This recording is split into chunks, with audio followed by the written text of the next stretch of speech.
cures everything. Now for your hosts, Gary and Chris.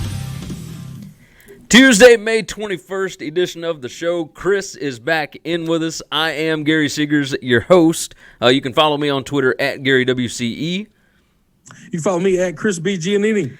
You can follow the show at Winning Cures. All that's on Twitter, of course. You can also find us at winningcureseverything.com. You can get us on Facebook, facebook.com/winningcureseverything. We're on YouTube, Apple Podcasts, Google Podcasts, Spotify, whatever your favorite podcast app is. Jump into it. Share the show out for us. Leave nice reviews, 5-star written reviews. Give you a rundown of today's show. We're going to talk about the Warriors. We're going to talk about the NFL for a little bit. Reuben Foster, his injury. We're going to talk about Julian Edelman's extension. We're going to talk firemen against snakes. And I'll explain that in a little bit. It's a crazy story. College football's Bold Predictions, 247 came out with their top 10 predictions for the year, so we'll run through that. And I've got some daily picks, of course, gambling picks for you. Chris, how are you today? Doing good, man. Feeling all right? Not too busy? Yes, sir. Yeah. Always busy, right? Always busy, but that's okay. Taking time to make this I like this. I would rather have you in for the live show, the daily show, so that you can be a part of all the shenanigans. Let's start off with the Warriors sweeping the Blazers last night. That is now 6 wins without Kevin Durant in the playoffs, right? So he gets hurt in Game 5 of the Rocket series, and the Warriors go on to win. So do we count that one, or are we just counting based on the Warriors without Kevin Durant for the whole game? No, because Durant, he played meaningful minutes in that game. I think that game mattered. Okay. No, we're okay. All right, so we'll say 5-0. We'll say 5-0. The Warriors' record, let's go on and talk about this, because this is the big topic of conversation. Obviously, Kevin Durant is all in his glass case of emotions right now because he's firing off at people on Twitter. Chris Broussard, anybody that wants to talk anything, he's got his fake Twitter accounts rolling right now. The Warriors, when Durant plays and Curry does not, they are 28-18. That is a 49-win pace. When Curry plays, but Durant does not, they are 32-4, and that is a 73-win pace. It's just insane. And that is an astronomical number. Hang on, and didn't they win 73 games the year before, before he got there, right? Yeah. They broke the magical number of Jordan. That's amazing that it works out to be the same ratio. It's pretty crazy. That's insane. But I'll tell you this: the ball moves a lot more. Like they play more iso ball with Kevin Durant, which works well for Durant. But that team is built on ball movement, like it always was beforehand. So whenever Durant is out, they are able to move the ball more. Klay Thompson is more involved. Draymond Green fights more. Remember, Draymond told this dude straight up, like, we don't need you. That's so weird because he was supposedly the guy that was like BFF with Durant that got him there. Yeah. I think when you get those egos in a room together, I think it can be a bit much. It seemed like a good idea on paper, but then when they all got together, it's like, because here's the problem. If you watch the way these guys play, okay, and you see how you talk about the ball moving, but there's so much more than that. Draymond and Curry have taken massive steps backwards with the way they play basketball. Yeah. The last 2 years to accommodate Durant. Now, it's worked out for the team. They have still won a massive amount of games, and they've still won championships every time they played together. So it's not like one way, I guess, is better than the other, but those two individuals have taken a major backseat to give Durant this podium here. Well, and it seems like that's a pretty unselfish thing to do, seeing as they don't need to do that. Well, I don't think that they are that worried about personal accolades or anything like that, but it almost makes you think like they really don't need Kevin Durant, and they would still be the most dominant team in the NBA. That's right. So think about this. I agree. With Andre Iguodala, remember, he was an all-star, a multiple-time all-star from Philadelphia when he came over to the Warriors. and he took a complete backseat, started coming off the bench and everything. Like, you got Iguodala, and now they're saying that Boogie Cousins might be ready to go by the NBA Finals. You might get Kevin Durant back, maybe. You got Steph, you got Draymond, you got Klay. You got like 6 All-Stars on this team.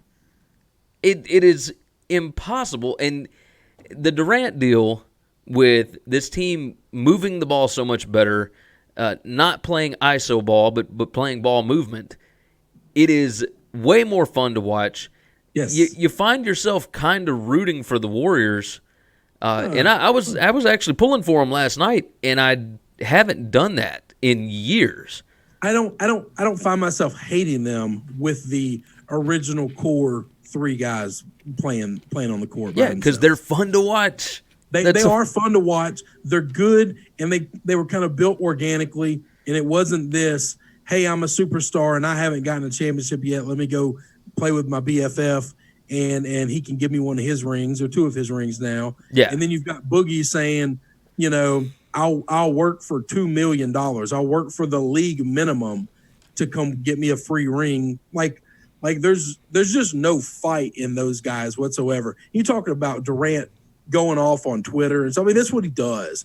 Like, he's incredibly soft. He's incredibly emotionally fragile. He's a child in a grown man's body. Yeah. He can do things athletically that we haven't seen people be able to do. And it's just trapped in this elementary child's body, to where he's so sensitive to every little thing said about him. I mean, just the praising of the Warriors. Nobody even said anything negative about him. And he fires the first shot of, they're going to miss me when I'm gone kind of thing. Like, what? Oh, nobody even brought your name up. We're just talking about how good they're looking right now. Exactly. But you're so sensitive. You're so touchy-feely about this stuff. It just crawls in his ass so much. And when he leaves the Warriors, he's going to have to go play with some other All-Star. Yeah. He's not going to go to a team that's rebuilding. No, he's going to. I could see him going to the Knicks, but he ain't going by himself. Oh, no, they'll have at least 2 All-Stars, at least 2 other. There will be another big 3. Yeah, I do agree with that. Or it may be the Clippers or wherever. The show, by the way, as always, brought to you by BetNow.eu. Great online sports book. They got a great layout, great odds. Everything else about them is wonderful. Go check it out for yourself. Use promo code WINNING50. You can get a 50% deposit bonus. So go check that out, betnow.eu. Let's move off the Warriors for a little bit, because we don't know who they're playing yet. I don't know that it matters. I think the Bucks might have a shot, but we'll get to that when we get to it. There's 10 days from now until when Game 1 of the NBA Finals is. So the Warriors are resting. They are getting healed up. We'll see what happens after that. Let's talk about Reuben Foster. We're gonna talk NFL for a little bit. Reuben Foster goes out, torn ACL. Looks like he's out for the season. Are the Redskins just completely injury cursed? So Mike Lombardi talked about this last year on his Ringer show. He's left there. He's got his own show now. But he used to talk about how training staffs matter, conditioning matters.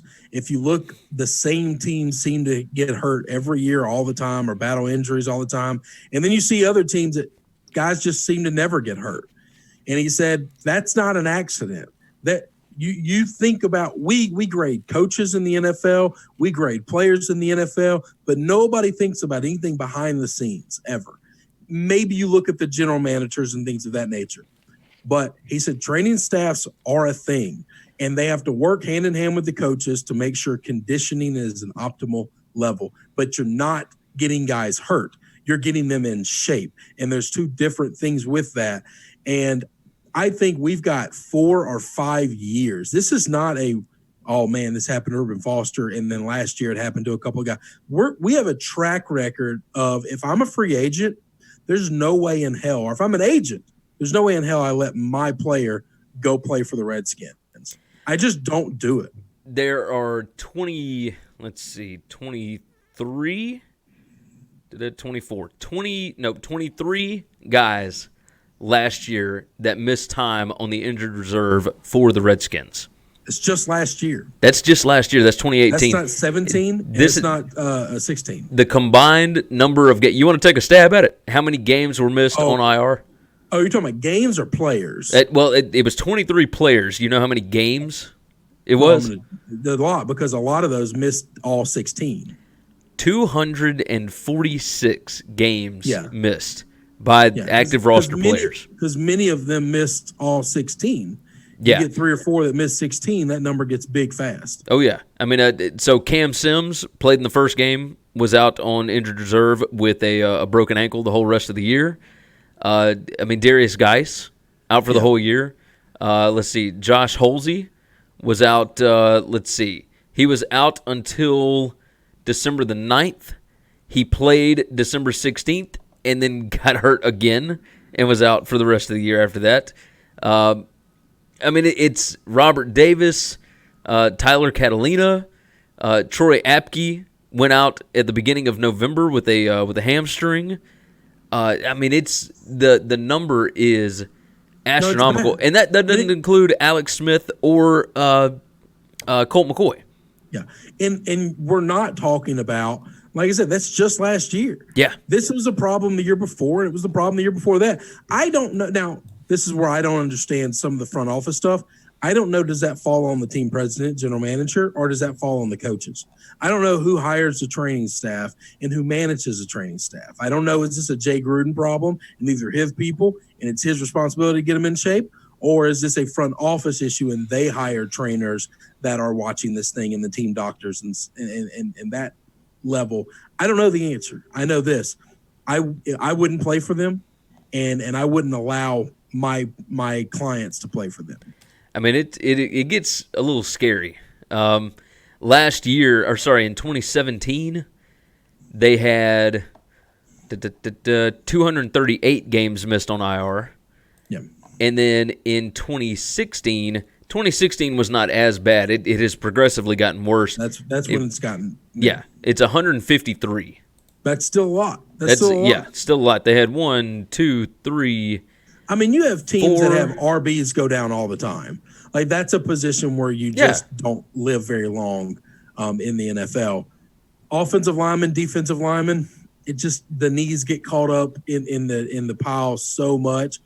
But these guys have everybody. No position has been safe. Every position is at risk. And there's a reason that when it translates to the games, why are their guys not as fast as everybody else? Why? Maybe they're dinged up. Maybe they're not. Maybe they're just nobody can be at full speed. But they can't outrun guys in coverage. Their defensive guys can't track folks down in coverage. Like, they don't have the speed. And I don't know, is it a conditioning problem? Or they just aren't fast enough? Or these guys have ligaments, hammies, things like that are pulled that they can't keep with the modern day NFL. I don't know the answer. I know this. I think it's happened far too much over the last 3 years for it to be a coincidence. Yeah, I think I agree with you. Let's talk about Julian Edelman, your boy, your Patriots. That's they have wrapped him up through 2021, 2-year, $18 million extension, $12 million guaranteed. His base salary for this season is $1 million. Added years will be $3.3 million in 2020 and $2.8 million in 2021. Is that the best deal in football? Yeah. Well, what he's done in essence is made it to where it's not beneficial to cut him. Like, there would be no benefit to cut him because you can't cut him and replace him with a roster person that's going to be cheaper than him. Yeah, I agree. That's how you draw a contract up right there. If you're a player and you want to play, that's how you draw a contract up. Yeah. I mean, Bill obviously thinks he hasn't lost much, which last year he definitely lost some speed, but he makes trash catches. It doesn't matter if he's covered. He gets the ball in. And if you can continue to do that, you're not afraid to go across the middle, then which he's completely fearless, then yeah, you've got a place in the league. Now, tell me this. You know more about this than I do. Signing bonus money does not count towards the salary cap, right? Yeah, it does. Yeah, it does. It has to. It has to, or else every time you sign a big time player, you just give them a massive bonus and a real tiny thing. I don't know the formula for how much of it counts towards the cap each year. I don't have an answer to.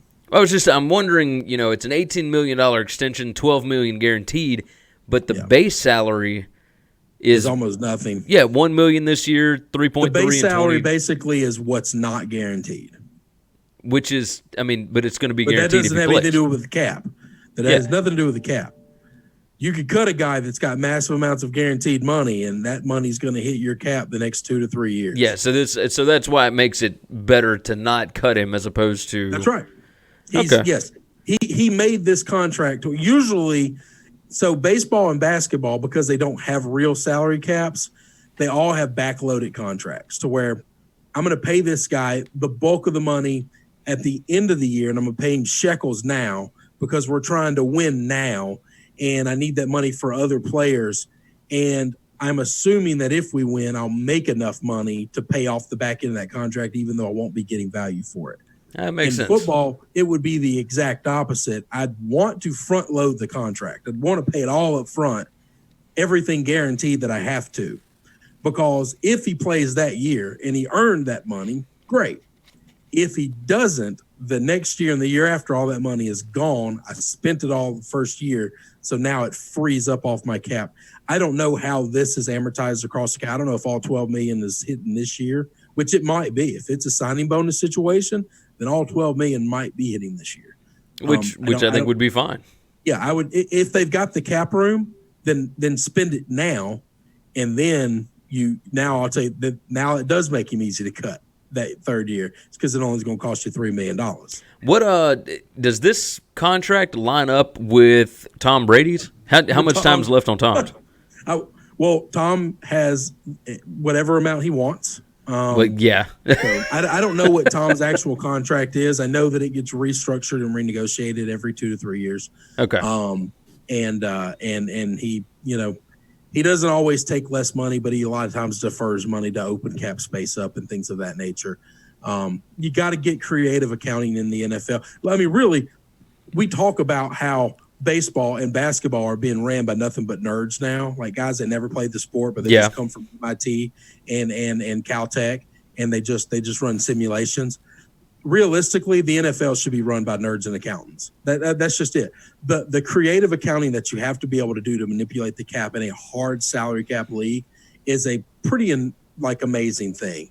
So every contract is different, and it would just you'd have to actually look at it if you want to get that nuts and bolts as to how much of Julian's is going to hit, how long is Tom signed for, and is this going to run through the same thing? And you could be right. Tom could have 3 more years left in his deal too, and they're just hoping that he's done. But we'll see.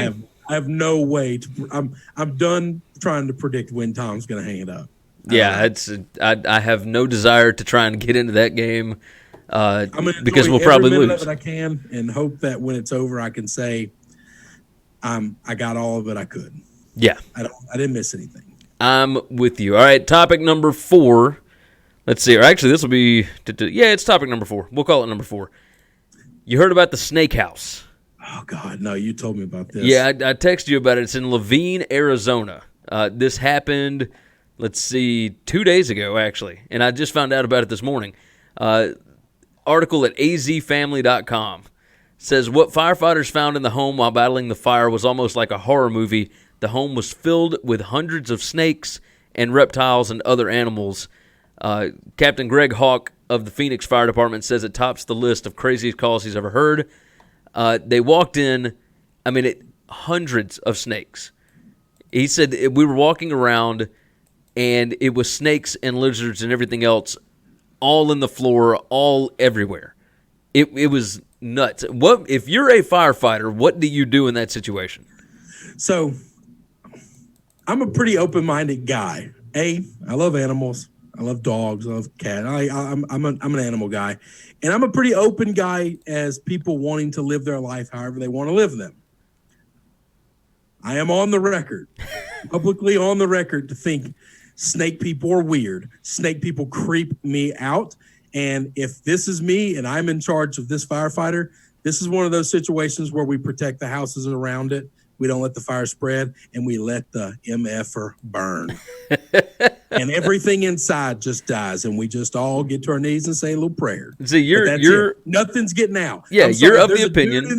there's a dude in there and he lives with all these animals, I'm sorry. Hey, look, man, you chose your road and I chose mine. Yeah. And I'm outside this house and you're inside it and nobody's coming in to get you, brother. Well, this is just how it's going. This is how it ended up going down. All right. Let's see. They said it really hit us that we were walking around with snakes and lizards.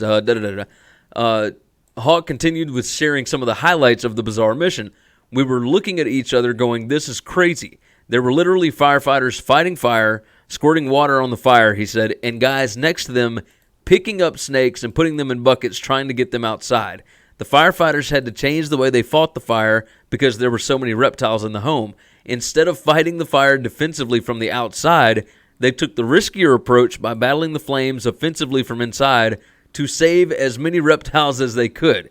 We just knew we had to do what we could to protect the animals and get the fire out at the same time.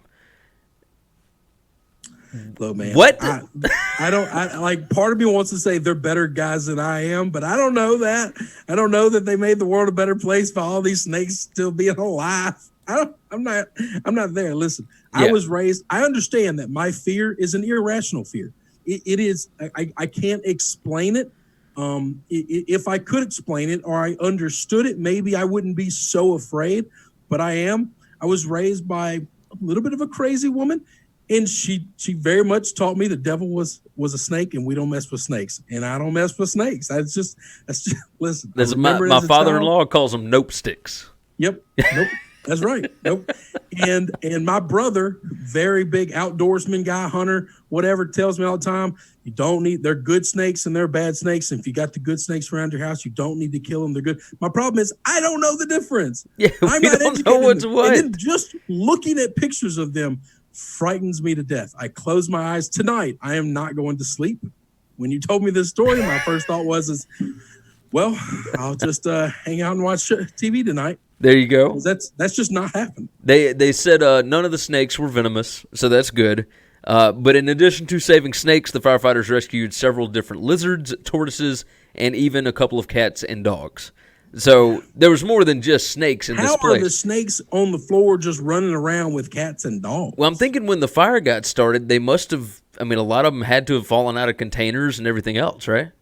Maybe. Because I wouldn't imagine that snakes, even non-venomous ones, would be, like, cool with just roaming around with dogs and cats. No. Well, the cats and dogs wouldn't be cool with it. No, I don't. Like when I'm not really a cat person, but I agreed that if we ever found snakes in our yard, I would get a cat and I'd feed him every other day. And that'd just be it. Like, you're going to eat every other day. And if you want to eat, you go kill things. And I know that they kill snakes. And I just couldn't imagine cats being in a house with 100 snakes. One of those things is not going to live. This is, I'm looking at it, and there are a ton of containers. You can go to azfamily.com. Nope. Don't do that. Don't do that. Don't go there, guys. Just don't go to those people's website. It says, one of the things says the snakes didn't bite any of the firefighters. It's like they knew you're here to save me. Yeah, like they trying to save me, get me out of this thing. That was one of the craziest stories I have ever seen. Let's jump into topic number 5? Topic number 5.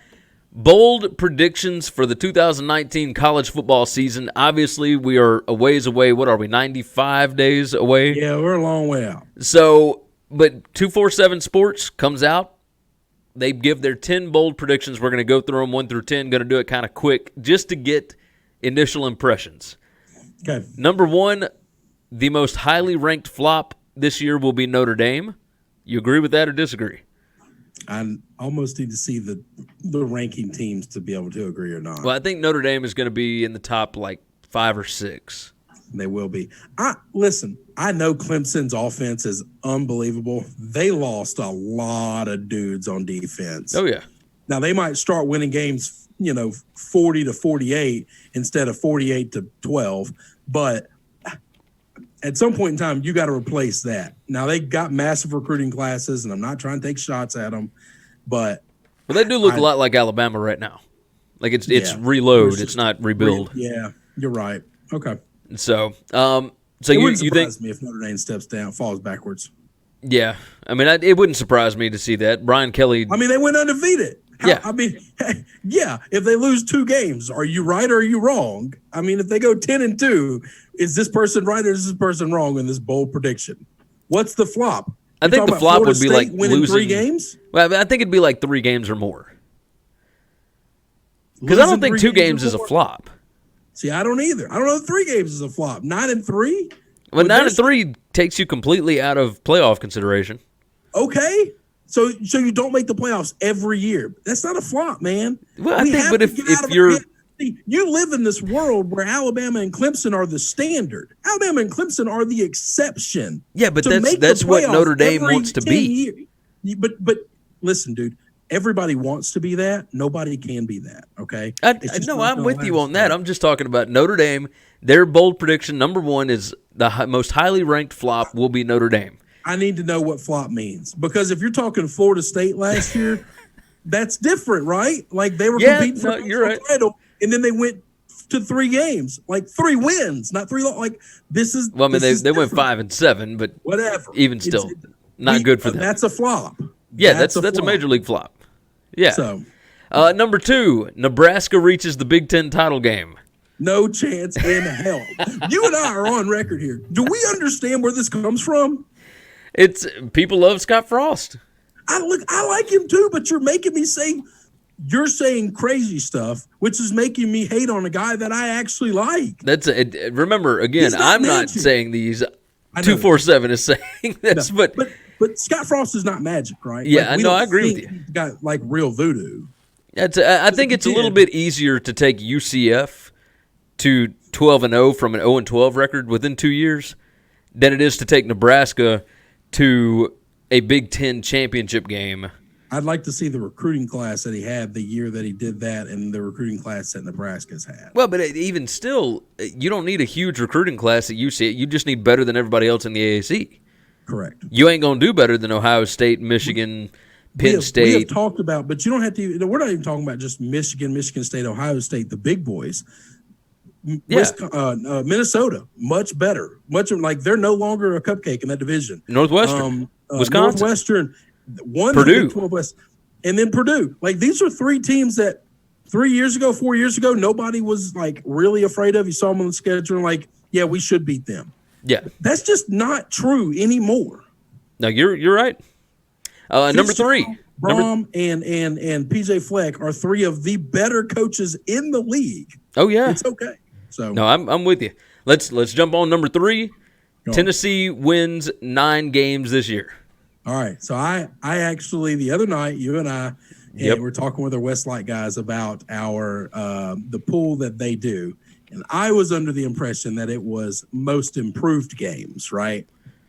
Well, you pick 5 teams, and we're going to do this later on, but you take 5 teams that had a combined less than 40 wins. That's right. And then whoever ends up having the most wins wins the pool. It's most wins. I thought it was most wins from last year. So if I have 40 wins this year and next year my 5 teams equal 50 wins, then I have plus 10. Yeah, but if you had 20 wins and you get 32 wins, your 5 teams beat my 5 teams. Yeah. That's not the way they do it. With that being said, me thinking the rules were what I thought they were, Tennessee was absolutely one of my teams. I think they're going to at least I like them to win 8 games. So when they said 9, I think that's bold. I don't think it's impossible. I don't think it's impossible either. The schedule sets up pretty well. We don't know what's going on with Kentucky, South Carolina, Florida right now. Florida is the one that I think, if you ask me who the biggest flop could be this year, could they be Florida State bad? Maybe. I mean, I don't know, man. But maybe. I mean, they've got the pieces still in place to be good. Hang on. Wasn't Florida State loaded with 4 stars or 5 stars? Yeah, but I remember their offensive line was so bad and everybody knew it. Now, we assumed that they would find a way to work around it, but they didn't. So I don't think Florida's missing any of that, but the dysfunction could be pretty devastating. And I think it's going to hurt them more long term as far as recruiting goes. It won't hurt this year, but in 2 years we'll see the effect of it, right? Yeah, that's kind of what I'm feeling. That could be it. All right, go ahead. All right, number 4, Alabama gets 2 in the Heisman top 5. No chance. I'm assuming they mean Jerry Jeudy and Tua Tagovailoa, and I don't think that makes sense. Although there have been some people that are absolutely convinced that Najee Harris is going to make the Heisman top 5, along with Tua. So I don't think you get 2 Alabama offensive players in the top 5. We live in a world where 2 from one team won't ever happen. Yeah, and especially since they cut this thing down to like 3 now. Yeah. It's almost impossible to get to and the the top 2 5. actually hurts the 1. Yeah, you got that right. Because you only got so many SEC votes because the Big Ten are not going to vote for the SEC, and the Big 12 not voting for the SEC, and all the Pac-12 guys. It's so crazy that this is so biased. Like it's just Tim Tebow should have won it 3 times. He should be a 3-time, regardless of what you think of his pro career. College football, he has the best 4-year resume of anybody who's ever played the game, and he absolutely should have won 3 Heisman Trophy winners. And all the Big 12 people did not have him on their list. They were 1 through 3 is what you're allowed to vote, and had they voted him 3rd on every one of their ballots, he wins in the biggest landslide there's ever been at that point in time. Agreed. But he was left off of all of those ballots. Agreed. Number 5, staying on the Heisman thing, Sam Ehlinger is a Heisman finalist. Texas quarterback. Look, he was good last year. I was about to say it wouldn't shock me. I mean, it's so early to predict Heisman's today. If you're talking about anybody other than Tua or Bryant, I have no idea. Yeah. No, I think I'm with you. Like Ehlinger, I could 100% see that. Yeah, a big time quarterback at a big time school, sure. Because if he has the numbers and he has the wins and he has the stats, yeah, he's going to have the campaign behind him to do it. I think we have to assume that Tua and Trevor Lawrence are going to be there, and then we'll just see what happens. That's what I meant, Lawrence. Yeah, I'm sorry. So number 6, Florida beats Georgia.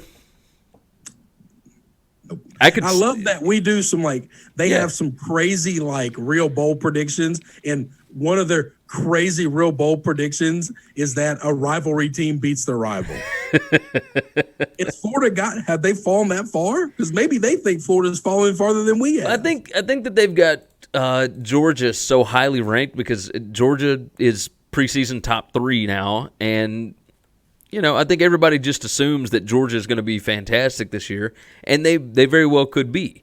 But I don't think that's that crazy of a prediction.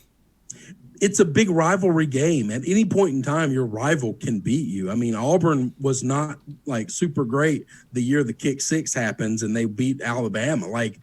Your rivals are supposed to be rivalry games. You always say, throw the record book out of this game. That's just part of it. Yeah. I'm looking up. I think that's a knock on Florida more than that is a knock on Georgia or some weird thing for Georgia. Georgia beat them last year 36-17. They beat them 42-7 2 years ago. Before that, Florida had beaten them 3 straight times. Yeah. And that was when Florida was not good. Neither one of these coaching staffs were there before that. Wait, say that again? Neither one of these coaching staffs were there before that. Correct. So they're completely different teams just 2 years ago. So, if you look back even through the Mark Richt years, Florida dominated this thing from 1990 all the way on. Since 1990, weren't just Mark Richt years; those were also Spurrier years. Oh yeah. No, I'm with you. Since 1990, Steve wasn't Saban in the sense of he won national championships, but if he saw you as his rival, he would lose games that you should never lose before, but he just did not lose to teams he hated. Now, you're right about that. Georgia. He did not lose to Tennessee. When he got to South Carolina, he did not lose to Clemson. That shocks people. Yeah. Well, he knew what buttons to push. Yes. Florida is 20-8 over the last 28 years. Yeah. And so I don't think that's that far-fetched. I think talent-wise they're fairly close, although Georgia is the superior. I don't know that I don't know. I think Georgia's better than them at every aspect of the game. Yeah, I agree with that. They're not so much better than them that it would shock me if they won, even if they weren't big rivals. Yeah, I'm with you. I think Florida and LSU are pretty damn close to the level of play and the quality of school and where they are in the SEC.